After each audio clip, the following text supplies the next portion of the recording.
Honourable justice Suryakant ने आज जो एक निर्णय दिया है, मैं समझता हूं कि पूरे विश्व को उसका मैसेज गया है। पूरे विश्व को उन्होंने बताया कि भारत की सॉवरेंटी, भारत की अक्षुण्णता, भारत की संप्रभुता मेरी जिम्मेदारी है। हम कोर्ट हैं, सरकार के खिलाफ नहीं जा सकते, हम सॉवरेंटी के खिलाफ नहीं जा सकते, भारत की अक्षुण्णता के खिलाफ नहीं जा सकते। विश्व को संदेश दिया है। होता क्या था कि हमारे यहां अदालत जब खुली होती है तो अदालत में हमें ऐसा लगता है या अदालतों को ऐसा लगता है कि वो इंडिपेंडेंट ऑफ जुडिशरी का मतलब ये होता है कि वो सबसे अलग हैं, और सबसे अलग होने का मतलब वो ये निकालते हैं कि भाई वो कुछ भी कर सकते हैं, सरकार के खिलाफ भी ऑर्डर कर सकते हैं। हालांकि सरकार के खिलाफ ऑर्डर करने वाले जजेस की भी कमी नहीं है, और होने चाहिए, सरकार के खिलाफ ऑर्डर करने से कोई समस्या नहीं, लेकिन भारत के संविधान का प्रोटेक्शन और भारत की संप्रभुता, भारत के इंस्टीट्यूशंस का रोल ये कौन तय करेगा? हमने तो पीछे देखा था कि तमिलनाडु के मामले में तमिलनाडु के कानूनों को, जिसको राज्यपाल ने कंसिडरेशन के लिए रखा था कि वो प्रेसिडेंट से बात करेंगे, उन 10 कानूनों को सुप्रीम कोर्ट की एक बेंच ने,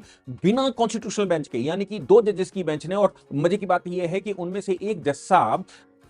2-2.5 साल 3 साल के लिए चीफ जस्टिस भी बनने वाले हैं। सरकार को सोचना पड़ेगा कि क्या ऐसे जजेस को चीफ जस्टिस का ओहदा दिया जा सकता है या फिर कोई और व्यवस्था लगानी पड़ेगी। क्योंकि तमिलनाडु में जब राज्यपाल ने यह कहा कि भाई प्रेसिडेंट के कंसिडरेशन के लिए हम ये बिल रखेंगे ताकि प्रेसिडेंट उस पर अपनी राय दे सके, तो ऐसी परिस्थिति में वो सुप्रीम कोर्ट तमिलनाडु आया और तमिलनाडु के सुप्रीम कोर्ट ने यह कहा कि हम इन 10 कानूनों को कानून का दर्जा देते हैं, बिना प्रेसिडेंट के साइन के, बिना गवर्नर के साइन के हम इसको कानून देते हैं। यानी कि गवर्नर को भी साइड में छोड़ दिया, प्रेसिडेंट को साइड में छोड़ दिया। प्रेसिडेंट को छोड़ दिया का मतलब केंद्र की सरकार को, काउंसिल ऑफ मिनिस्टर को छोड़ दिया, कॉन्स्टिट्यूशन के मैंडेट को छोड़ दिया। और भारत में सोल सॉवरेन कौन होता है, भारत में संप्रभु कौन है? भारत में सोल सॉवरेन के रूप में हम प्रेसिडेंट को लेकर आते हैं और गवर्नर को लेकर आते हैं। यानी कि भारत की संप्रभुता प्रेसिडेंट के थ्रू ही, क्योंकि वो सेना अध्यक्ष भी होता है, वो दोनों हाउसेस का प्रेसिडेंट भी होता है, वो सभी लेजिस्लेटिव, एग्जीक्यूटिव और पार्लियामेंट तीनों ऑर्गन्स का हेड भी होता है। तो हमारे यहां सॉवरेंटी तो थ्रू प्रेसिडेंट ही होती है, भले ही उसकी मैकेनिज्म है, भले ही उसका एक तरीका है, भले ही उसका एक प्रकार है कि भाई कैसे आएंगे, लेकिन साइन, प्रेसिडेंट के साइन के बगैर तो भारत में कुछ नहीं हो सकता, चाहे राज्यपाल, राष्ट्र, चाहे केंद्र की सरकार या कोई कुछ भी करे।